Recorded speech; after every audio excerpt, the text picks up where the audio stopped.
기도하겠습니다. 하나님, 오늘도 우리를 불러주시고 예배 자리에 있게 하시니 감사합니다.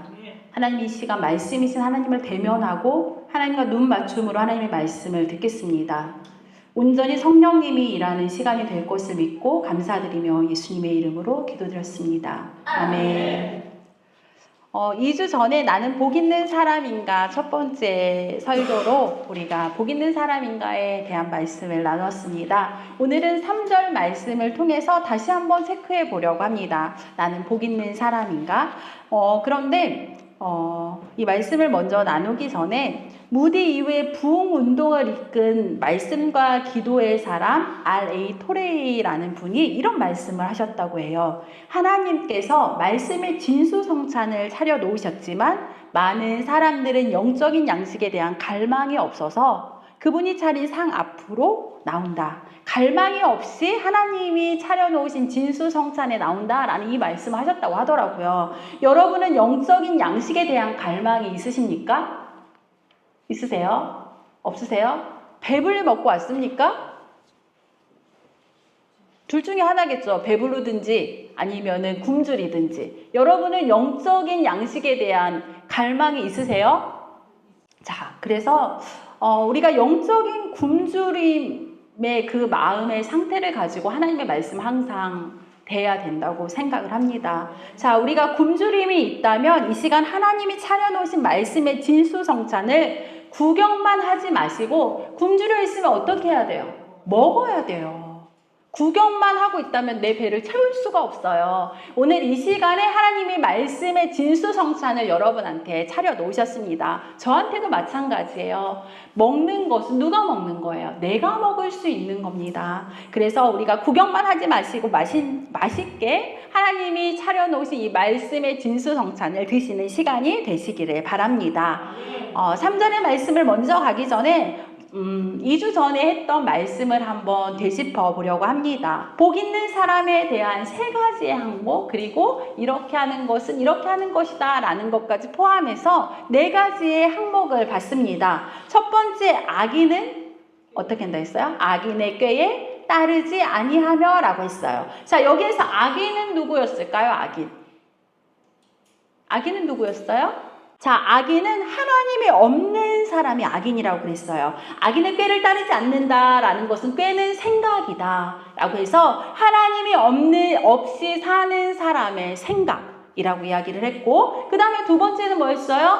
죄인의 길에 서지 아니하며. 그래서 죄인은 누구였어요? 죄인.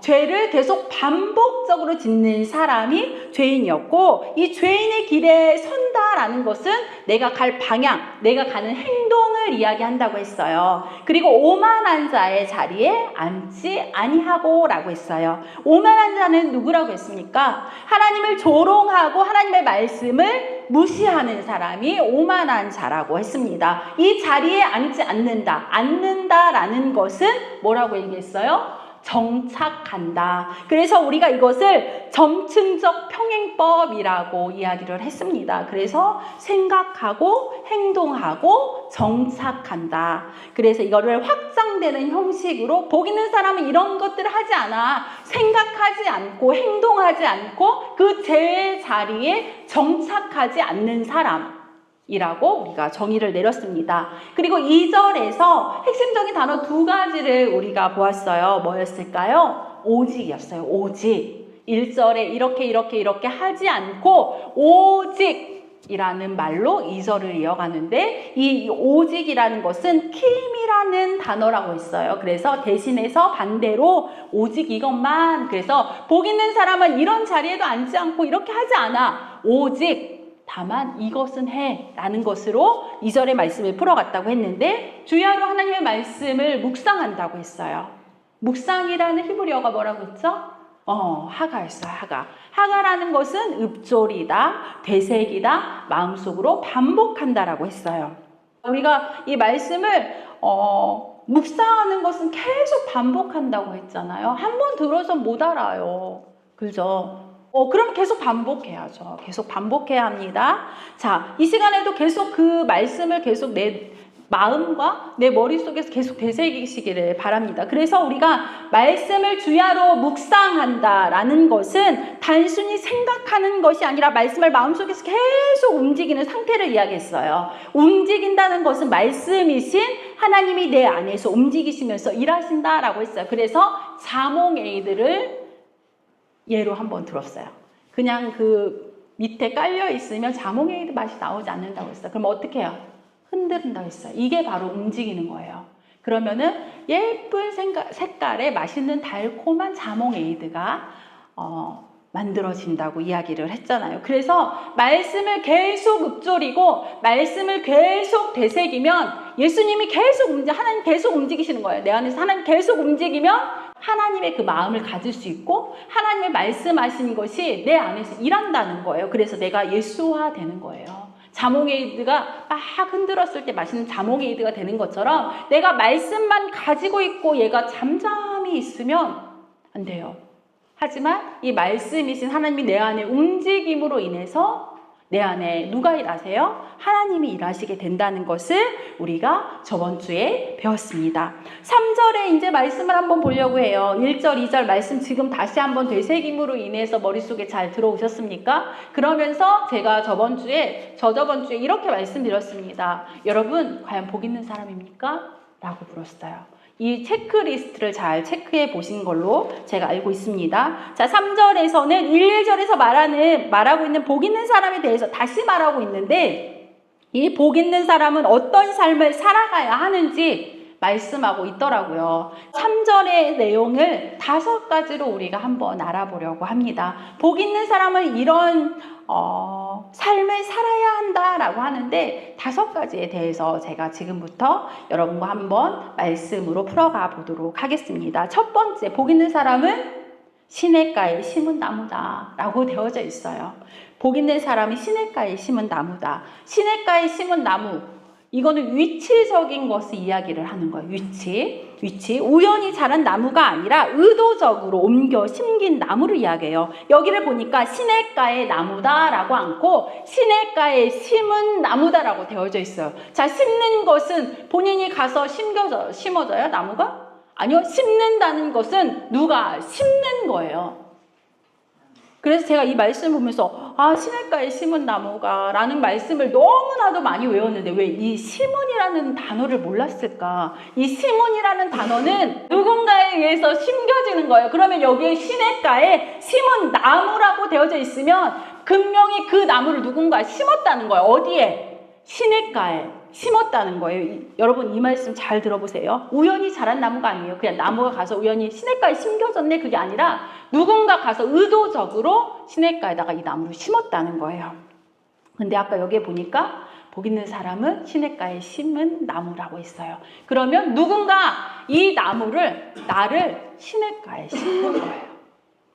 복 있는 사람은 환경 좋은 곳에 태어난 사람이 아니라 1, 2절에 의해서 위치가 바뀐 사람이 복 있는 사람인 거예요. 잘 생각해 보세요. 1절, 2절에 보니까 복 있는 사람이 이런 사람이고 하나님의 말씀을 읊조리면서 하나님이 내 안에서 막 움직이는 사람. 이 사람을 하나님이 시냇가에 갖다가 심기는 거예요. 그래서 복 있는 사람이에요. 여러분은 그러면 어디에 심겨져 있습니까? 시냇가에 심겨져 있습니까? 이거는 내가 시냇가에 똑똑똑똑똑똑 걸어가서 나무가 딱 심는 게 아니라 하나님이 똑 들어다가 심기는데 1절, 2절의 말씀에 합한 사람을 시냇가에 심긴다는 거예요. 우리의 인생은 잘하려고 해서 바뀌는 게 아니라 어디에 뿌리를 내리느냐에 따라서 결정이 됩니다. 여러분, 우리는 하나님의 그 1, 2절의 복 있는 사람의 조건에 합한 사람이 되도록 노력함으로 하나님이 나를 시냇가에 심기우는 사람이 되어야 된다는 거예요. 자, 근데 여기에서 또 한 가지의 단어가 정말 핵심적인 단어가 있습니다. 어떤 단어일까요? 시냇가라는 거예요. 시냇가라는 것은 공급이라는 의미가 있습니다. 단순히 개울이 아니에요. 그냥 물이 이만큼 있네 라는 그 의미가 아니에요. 이거를 제가 찾아보니까 시냇가는 인위적으로 물을 끌어온 수로예요. 수로가 뭐예요? 물이 지나가는 것을 수로라고 하잖아요. 그래서 제가 이것을 시냇가에 하나님이 나의 나무를 심어주시는 사람이 복 있는 사람이라는데, 이 시냇가 우리가 그냥 생각했을 때 물가 옆에 심겨진 거다. 그래서 그 나무는 물을 잘 먹는 나무구나 라는 것까지 우리가 인식하고 알았잖아요. 근데 새로운 뜻이 있더라고요.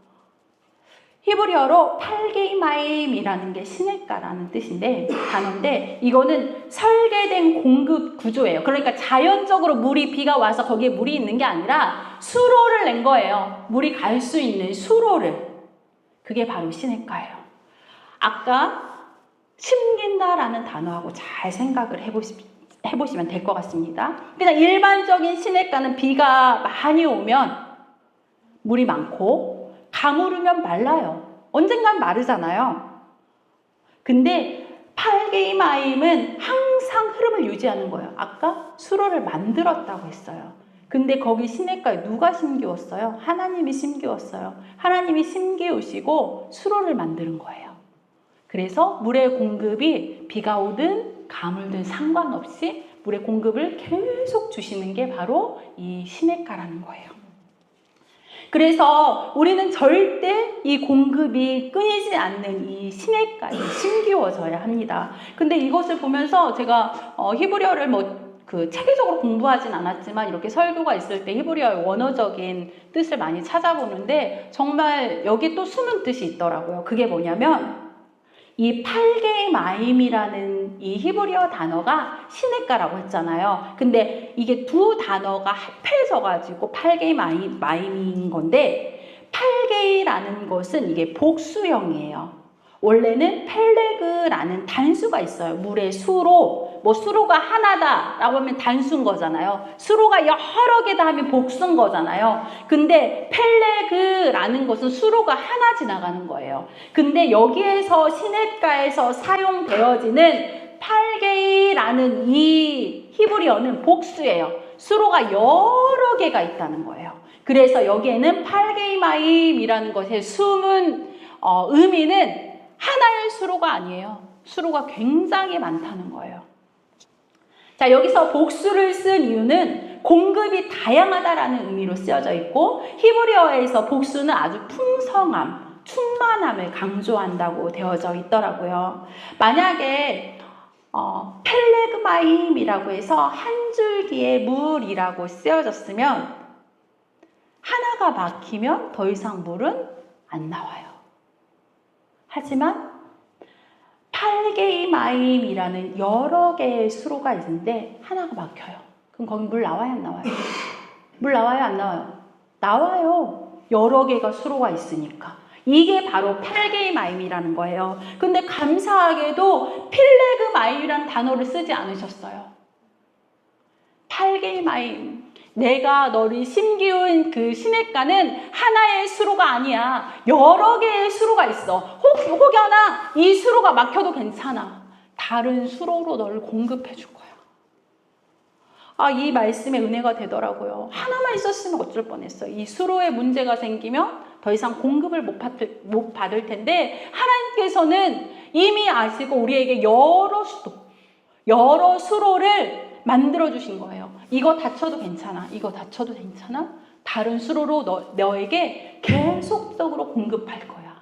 이게 시냇가라는 의미가 있습니다. 이것은 자연 의존이 아니라는 거예요. 지속적인 공급 시스템으로 비올 때만 사는 나무가 아니라 항상 공급을 받는 구조입니다. 이것은 하나님이 공급해 주시는 공급 시스템입니다. 그래서 복 있는 사람은 하나님의 지속적인 공급을 받아요. 감정이나 상황이나 타이밍에 좌우되지 않습니다. 말씀이라는 지속적인 공급 라인에 연결된 사람이 바로 복 있는 사람입니다. 이 나무는 비 올 때만 사는 나무 아니에요. 비가 안 와도 괜찮아요. 수로가 여러 개가 있으니까 괜찮아요. 하나님께서 이 수로가 막히면 이 수로로 나를 공급해 주시는 거예요. 컨디션이 좋을 때만 말씀 보는 사람, 컨디션이 좋을 때만 기도하는 사람, 이 사람은 하나님의 그 공급 때문에 수로의 그 환경을 다 공급받지 못하는 사람입니다. 그러면 우리가 여기서 체크할 수 있어요. 나는 하나님이 시냇가에 심기워진 복 있는 사람인가를 체크할 수 있다니까요. 아까 말한 것처럼 하나님의 지속적인 공급을 받기 때문에 나는 막힘이 없어요. 이 수로 막혀도 이 수로에서 물이 오니까. 이 수로에 문제가 생겨서 고장이 나면 이 수로에서 물이 오니까 저에게 문제가 될 게 없다는 거예요.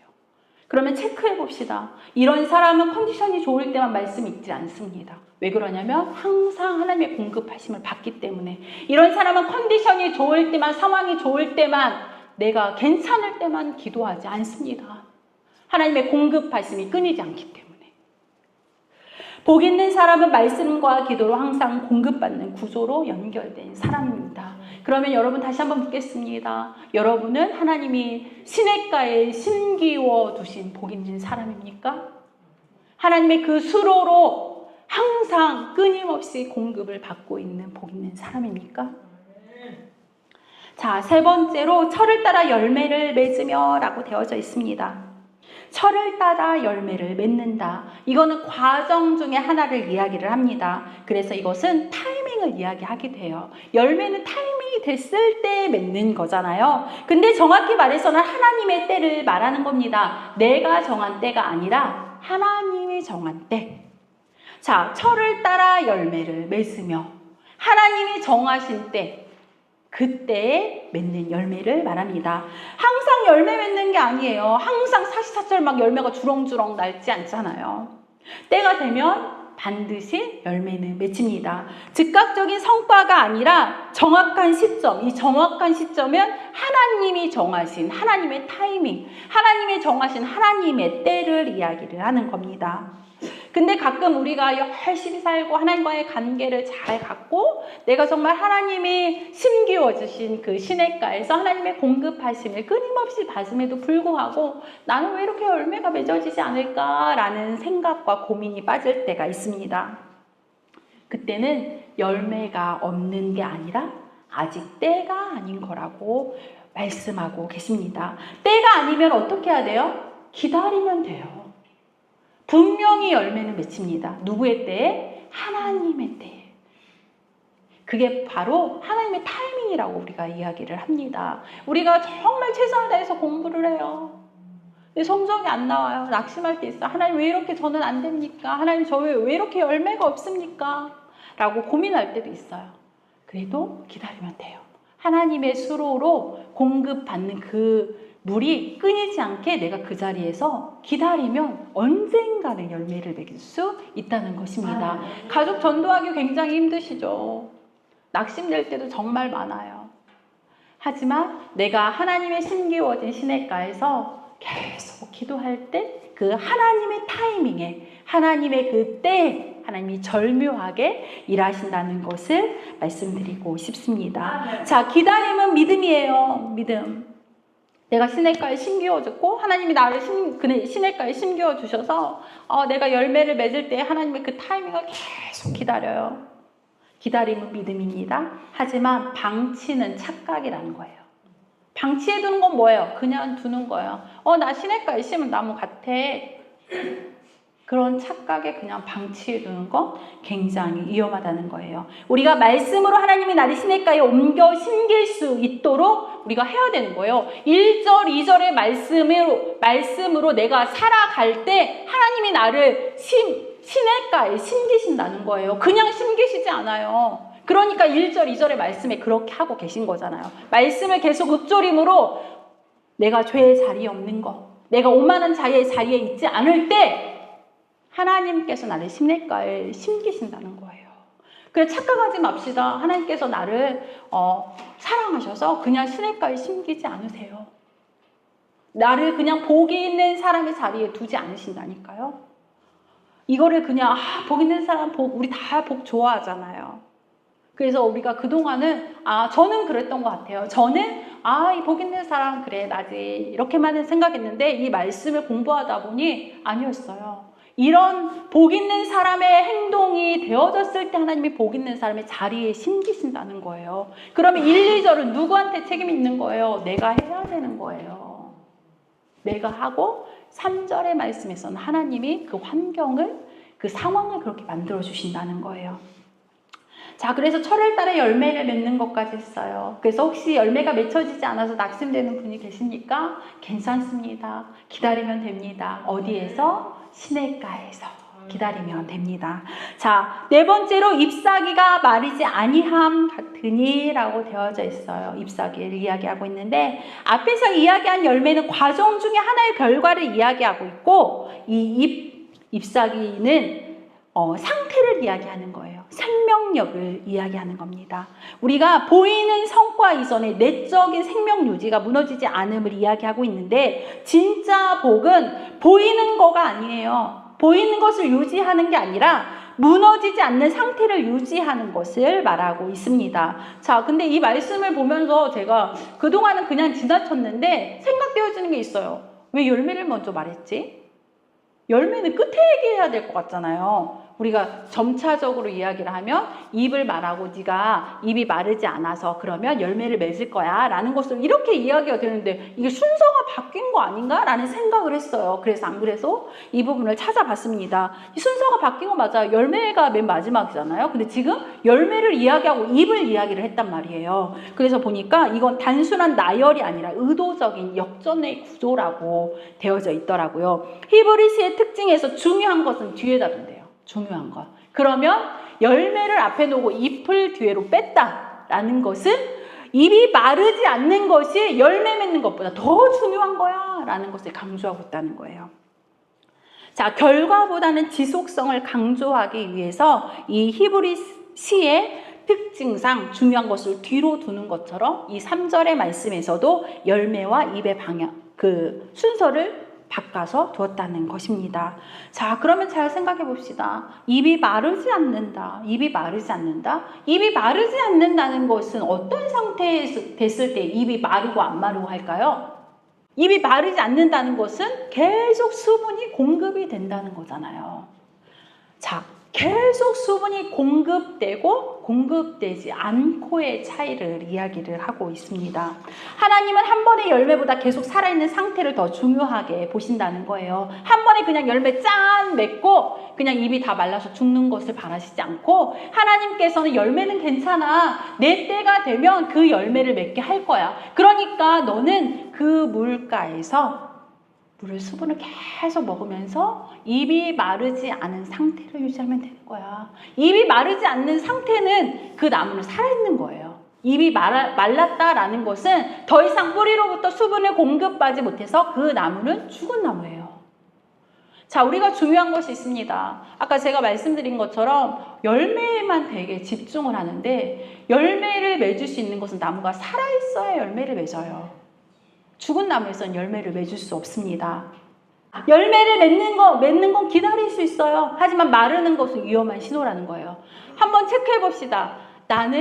내 나무는 시냇가에 심겨진 나무인가? 두 번째, 마른가 안 마른가? 마르지 않아야 열매를 맺죠. 근데 마른 나무에서 어떻게 열매를 맺겠습니까? 열매는 없이도 살 수 있지만 잎이 마르면 끝입니다. 자, 지속성이 깨진 상태를 체크하는 체크리스트를 지금부터 불러드릴 거예요. 체크해 보세요. 첫 번째, 말씀과 기도가 간헐적으로 바뀌었는가? 내가 하고 싶으면 말씀 있고, 내가 안 하고 싶으면 기도 안 하고, 내가 하고 싶으면 기도하고. 이게 1번. 두 번째, 예배는 오지만 집중이 안 된다. 세 번째, 말씀 들어도 남는 게 없다. 네 번째, 죄에 대한 민감도가 떨어져서 회개가 사라졌다. 다섯 번째, 은혜하고 감동이 없다. 말씀 들어도 뭐 그렇지 뭐, 찬양해도 그래 그렇지 뭐. 여섯 번째, 하나님보다 내 판단 기준으로 움직인다. 이거 좋은 것 같은데? 이거 하자. 이거 좋은 것 같은데? 이거 해봐.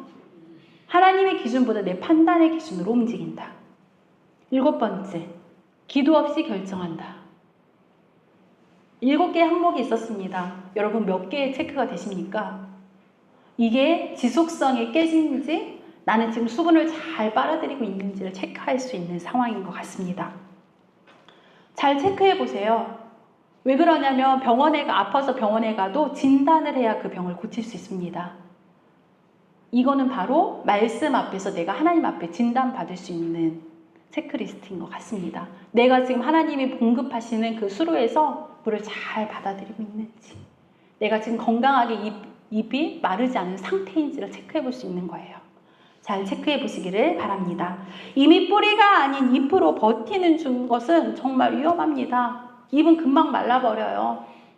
뿌리에서부터 그 시냇가에서 심은 그 나무가 그 뿌리를 통해서 수분을 계속 빨아들여야 이 나무는 건강한 나무예요. 근데 잎에서만 단절되어져 있으면 금방 마를 수밖에 없습니다.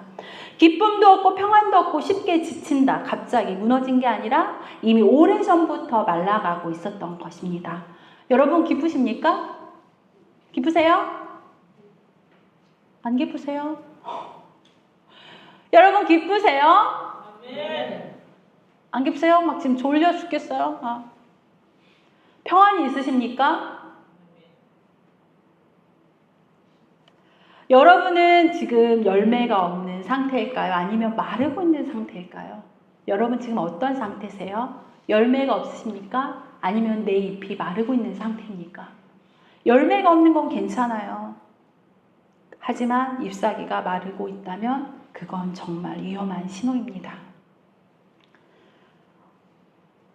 우리는 하나님이 심기시는 시냇가에서 공급 라인으로 다시 한번 복귀해야 돼요. 혹시 하나님이 나를 시냇가에 심기셨는데 지금 내가 그 시냇가에서 조금 이탈되어서 하나님의 공급하심을 받고 있지 못한지를 체크해 봤으면 좋겠습니다. 버티는 신앙은 반드시 무너진다고 해요. 하지만 하나님과 연결되어진 신앙은 살아남는데요. 우리는 버티는 신앙입니까? 아니면 하나님과 연결된 신앙입니까? 오늘 계속 말씀을 통해서 여러분에게 그리고 나 자신에게 질문하고 있습니다. 여러분 버티는 신앙이에요? 아니면 하나님과 정말 연결되어져서 하나님의 공급하심으로 살아가는 신앙입니까? 정말 이 말씀 앞에 저 역시도 철저하게 체크하고 있습니다. 여러분도 체크해 보세요.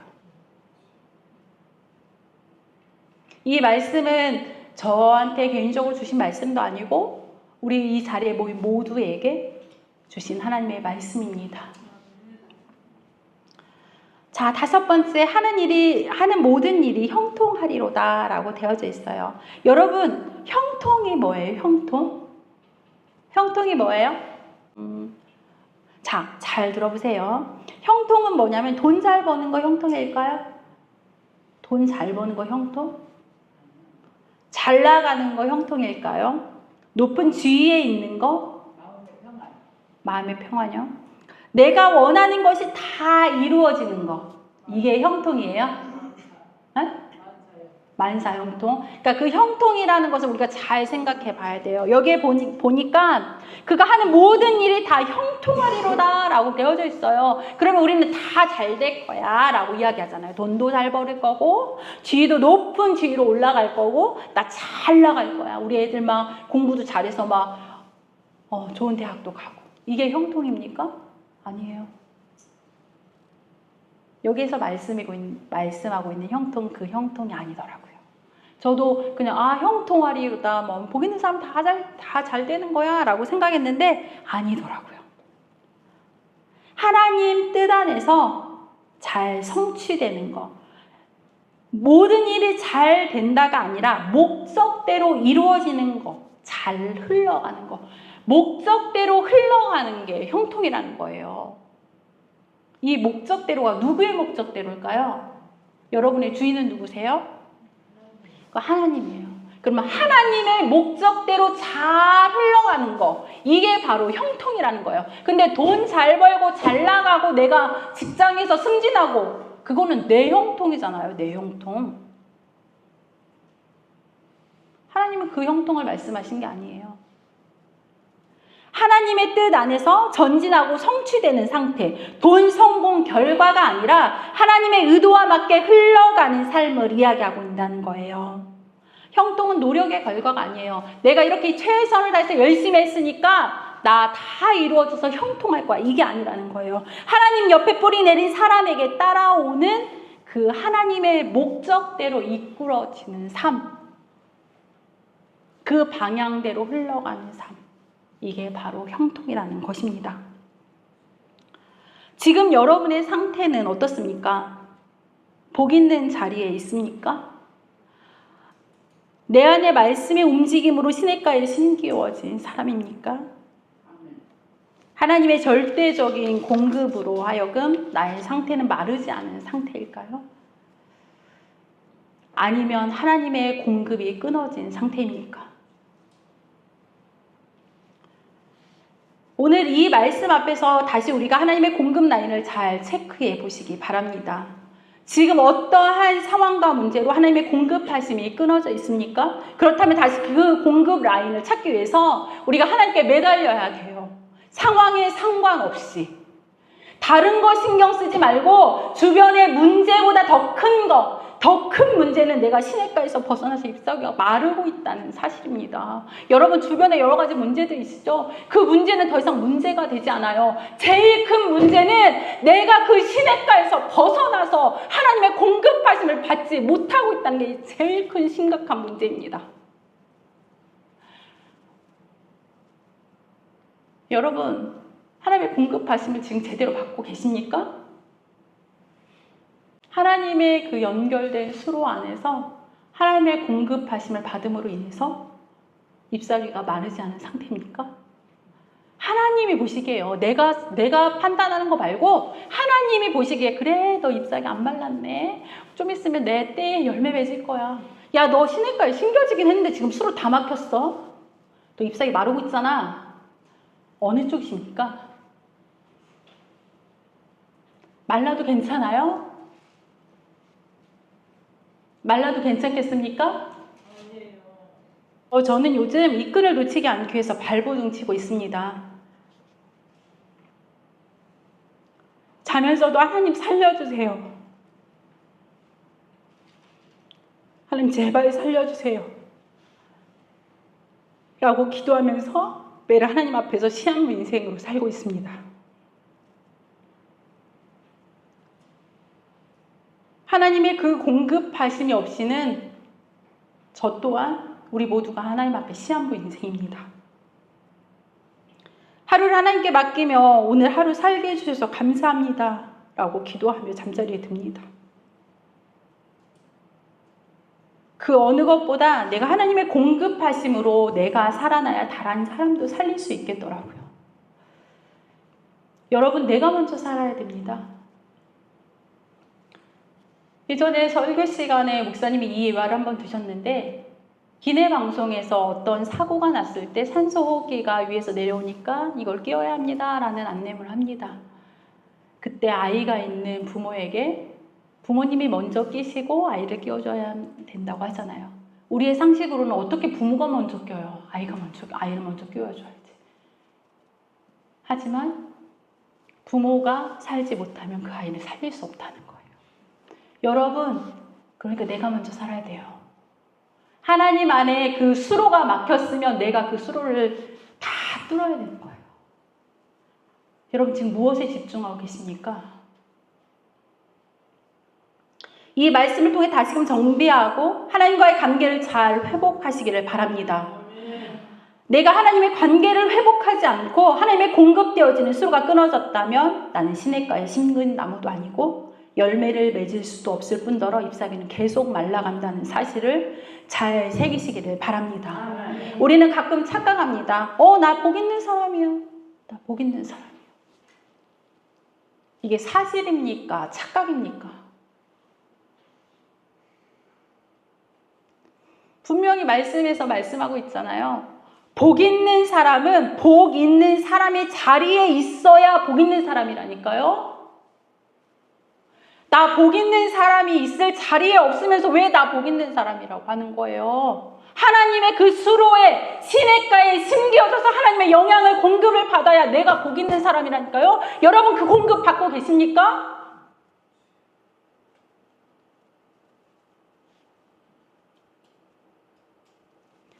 팔개의 마임, 하나님의 여러 수로에 내가 하나님이 심겨진 그 자리에 있어야 복 있는 사람인 거예요. 나 복 있는 사람이야. 나 복 있는 사람이야. 그거 말고요. 하나님이 보시기에. 남도 상관없어요. 남이 보기에 상관없어요. 하나님 보시기에.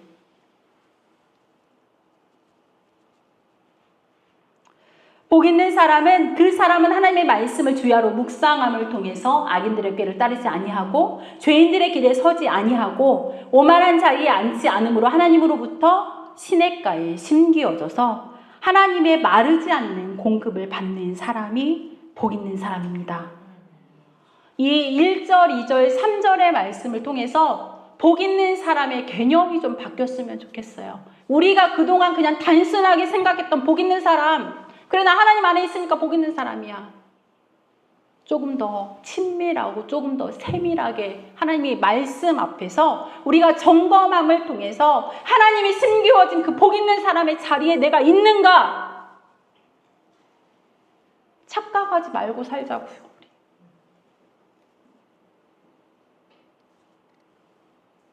가끔 그런 생각합니다.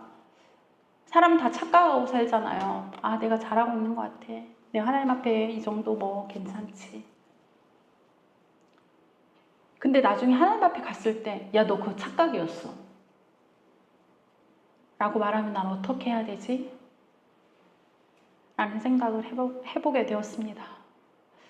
여러분, 정말 너무나도 쉽고 너무나도 우리 근처에서 쉽게 접할 수 있는 시편 1편 1절에 3절 말씀이었습니다.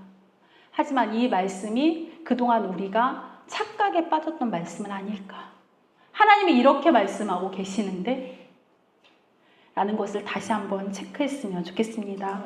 그리고 우리 모두가 하나님이 그래도 복 있는 사람이야. 내가 너를 시냇가에 심기운 거야. 그래서 나의 그 공급을 통해서 네 입이 풍성할 거야. 그리고 실망하지 마. 언젠가는 내 때에 풍성한 열매를 맺을 수 있을 거야.